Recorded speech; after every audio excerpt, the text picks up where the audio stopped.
Hello, I'm Leo Whiteside. I want to talk to you about magnesium, what it is and what it does for us and how it does it.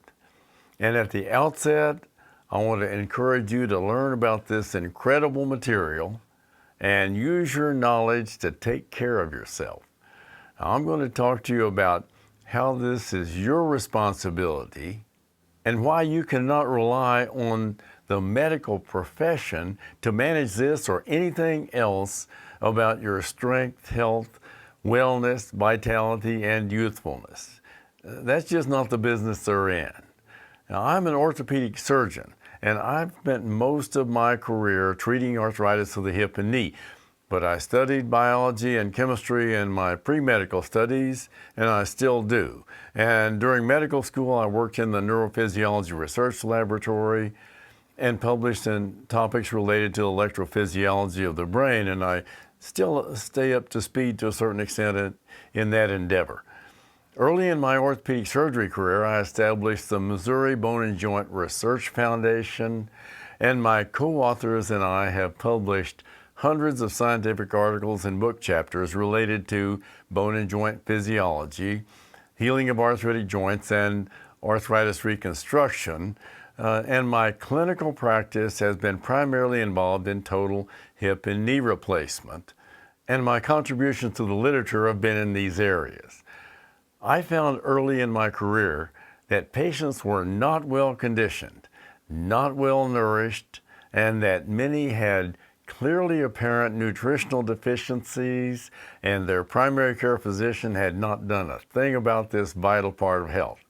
That is, nutrition, diet, and exercise. And so I took this task on with my patients.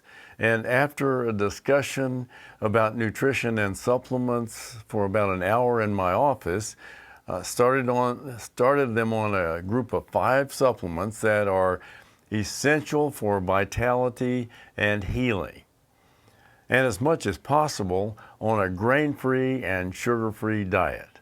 Generally, within a week or two, there was noticeable improvement in most of the patients. In fact, this nutritional teaching and encouragement were life-changing for many of my patients, and often for their families as well as they shared the information. Now, at their yearly checkups, most of them were still on their supplements, and they often told me that the dietary and nutritional counseling were as important, or even more so, to them as their new joint replacement. Now, believe me, going to the doctor and having regular checkups is not the key to strength and health. The key to success here is learning about strength, health, and wellness, and taking matters into your own hands and being captain of the ship. Now, this series of presentations is dedicated to patients who are interested in their strength, health, and wellness, and would be willing to use more knowledge to manage all their health conditions and throughout their lives. Now, human health is an enormous subject, so large that no one can ever master it. So to get the best results, you have to follow several different authorities, and you have to accept that there will be disagreement among the authorities.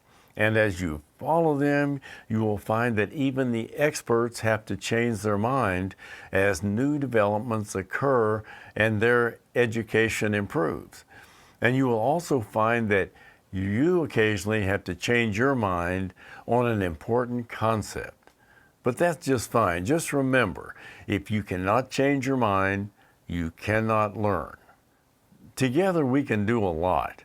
We can never totally master this subject, but we can do a lot with it. And my experience has been that the effort pays off with major benefits for a lifetime. Now, this vital mineral and the severe consequences of deficiency are barely mentioned to students in medical school. It's seldom treated by physicians and almost never tested in general medical checkups, but it is one of the most important concerns in managing our strength, health, and wellness that there is. This is very important if you have high blood pressure or heart arrhythmias, muscle pains, fatigue, depression, anxiety, sleep disorders, migraines, or attention deficit disorder, all those things. And if you've seen a doctor and nobody can figure out what is wrong, or worse, you've been given prescription medications for your symptoms without thorough workup and evaluation of your magnesium levels. There has never been any life form discovered that does not use magnesium ions as a fundamental part of its energy generation, structure, function, and metabolism. It is essential for photosynthesis, the process by which chlorophyll uses sunlight to convert CO2 into carbohydrates, releasing oxygen, which is essential for the Earth to be inhabitable. Our objectives here are first, to know and understand the basic chemistry of magnesium and to understand how magnesium functions in biological systems. If we understand how things work, we're likely to be able to make good decisions about how to use them. Second, our second objective is to understand what happens when we are deficient in magnesium. If we see and understand the consequences of magnesium deficiency, we're more likely to be able to be motivated to take action, do something about it. And third is to know how to manage our body's magnesium with diet and supplements. If you have some basic rules and choices, you'll be able to make a plan and to get things done for yourself individually and make your own decisions. If you are not aware of magnesium and are not managing your diet to optimize this nutrient, you are likely to be deficient and have significant health problems due to this deficiency. This may be your opportunity to make a big difference in your health. Also, learning the mechanisms involved in magnesium's functions will provide insight into aspects of biology and biochemistry that will be helpful and applicable to a lifetime of awareness and management of this important part of life. Magnesium is abundant in the Earth's crust, and good thing it is. Otherwise, there would be no green plants, no animals, no life of any kind on Earth. It is the 8th most abundant element and is about 1 to 2% of the Earth's crust by weight. Although it is essential, we don't need much. We have about 25 grams in our entire body. That's about 1 tablespoonful. This is a very dilute solution that is very precisely balanced. Just a little bit more would be toxic, and a little bit less would be fatal. Now, we're going to talk about fatality a lot because you need to know how thin the line is that we're walking here. Despite its abundance and our small requirements, around 70% of the population worldwide is deficient in this vital mineral. The world has changed over the last few decades, and magnesium, though plentiful in the Earth's crust, is becoming scarce in our diet. Just a brief look into magnesium's role in maintaining health shows that it is involved in over 600 known vital chemical reactions. And one of them is conversion of vitamin D to its active form. So deficiency in magnesium leads automatically to vitamin D deficiency. That should be enough to get your attention because vitamin D deficiency is a terrible malady. But it is much more than that. Virtually everything magnesium does is vital to our health and well-being. So knowing this, let's look more closely at this vital mineral, first to learn its basic chemistry. It is a lightweight metal with a molecular weight of 24. A small radius, it is the smallest divalent cation in the body. Let's talk briefly about divalent cations. That means that they have 2 positive charges, a charge of +2. in their ionic form. It has two valence electrons in the outer shell, which it readily releases when magnesium goes into solution, and that leaves it with a strong double or divalent positive charge. Now, once it releases its electrons, the 12 protons in the nucleus exert a strong attractive charge on its remaining 10 electrons, holding them tightly so that they are not available for making covalent bonds to make other compounds in the body. So it's non-reactive in that regard, but the ion is a very strong divalent positive charge structure that makes it a real dynamo in biological reactions.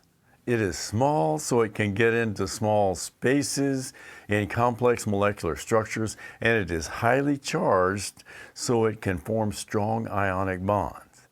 And its two positive charges make it ideal for cross-linking and stabilization of structural materials with negative charges on the surface. And those are proteins, cell membranes, DNA, RNA, and they are all physically stabilized by ionic bonding with magnesium ions. So it adds structure, but the bonds are readily reversible without energy-consuming chemical reactions. And although there are other divalent cations, nothing else can do what magnesium does. All life is structured around magnesium's amazing physical characteristics. This is especially evident in generation of energy and transfer of energy.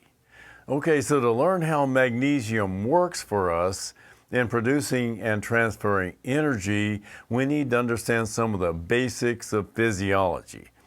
First, let's consider catalysts and enzymes. Catalysts are used to decrease the energy necessary to initiate and maintain chemical reaction. It's used consistently in chemical engineering and chemical manufacture. I'll give you an example where we would use a catalyst. Now, if you were in a chemistry lab instead of a biological environment, and you have a pile of glucose that you want to react with oxygen to produce energy, carbon dioxide, and water, but without catalysts, you'd have to heat it in an oxygen atmosphere, and then the glucose would catch on fire and burn or explode, releasing a lot of heat and light energy and carbon dioxide and water.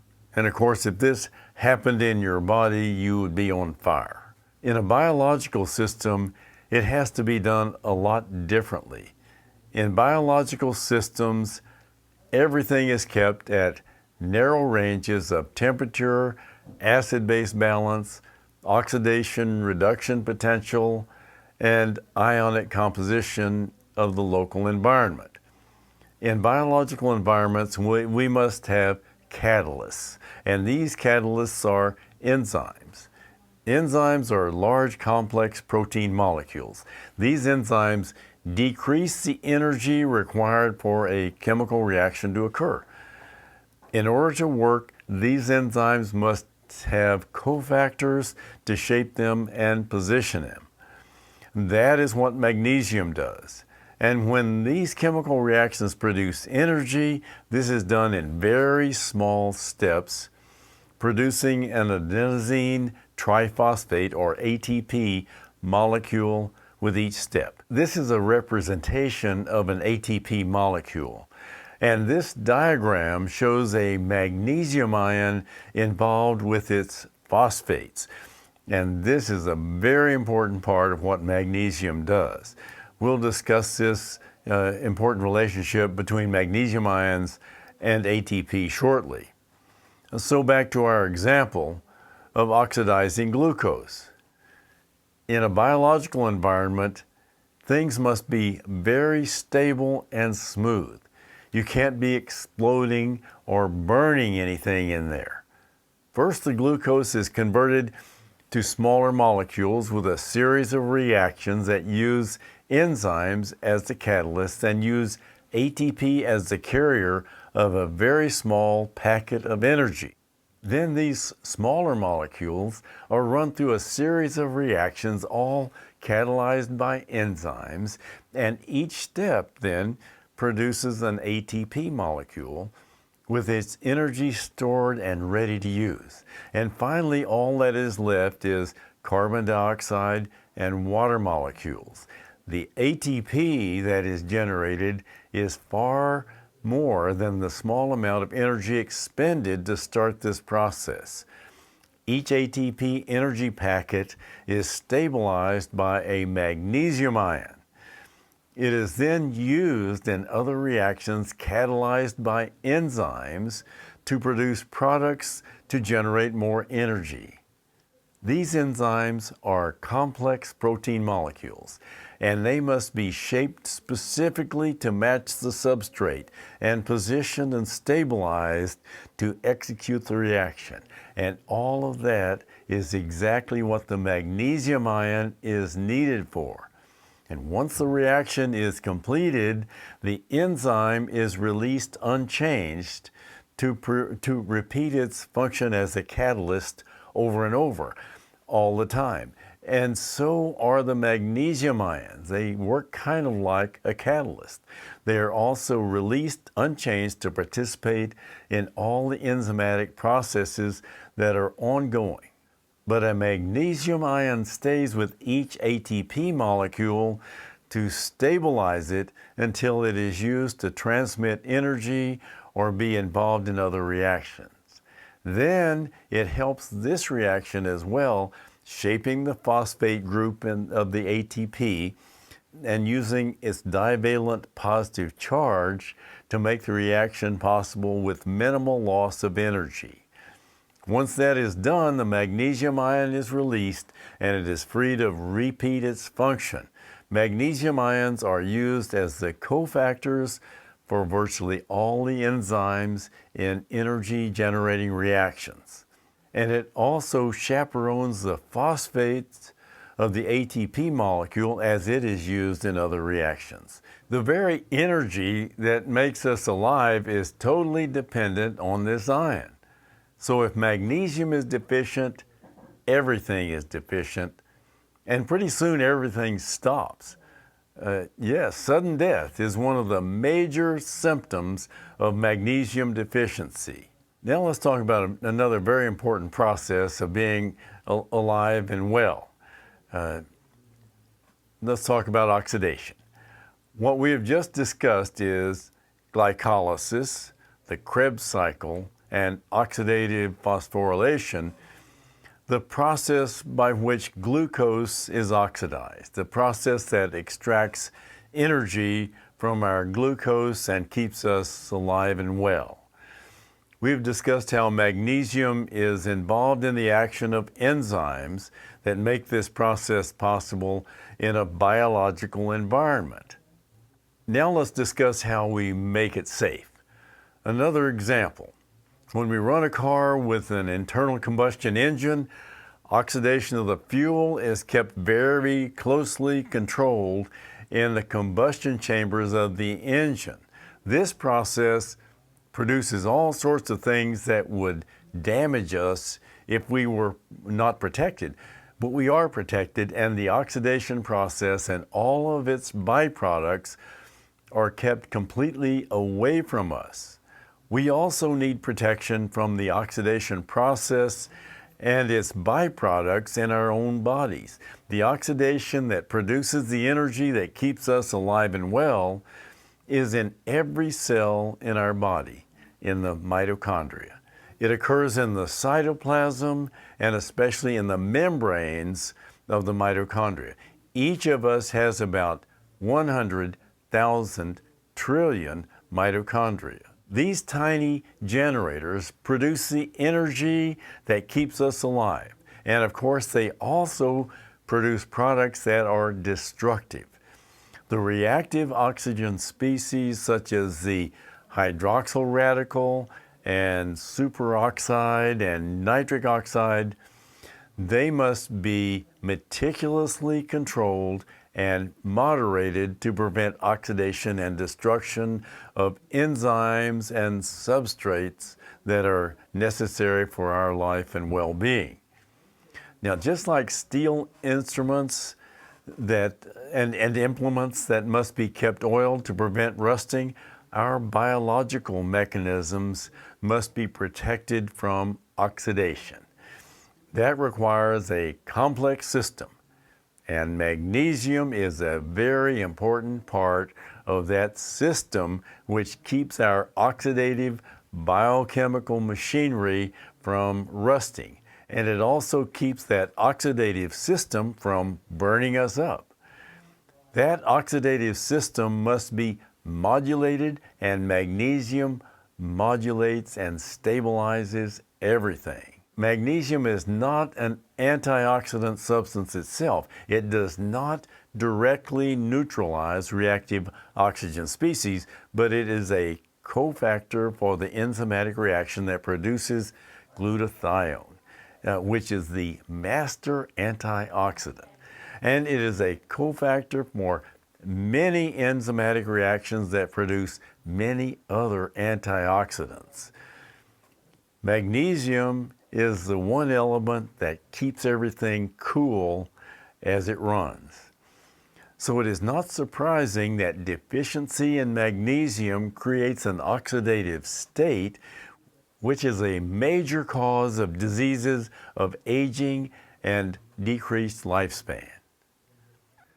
I hope this has been helpful, and I hope you're starting to feel more confident in your understanding of magnesium and how it's involved in your health and well-being.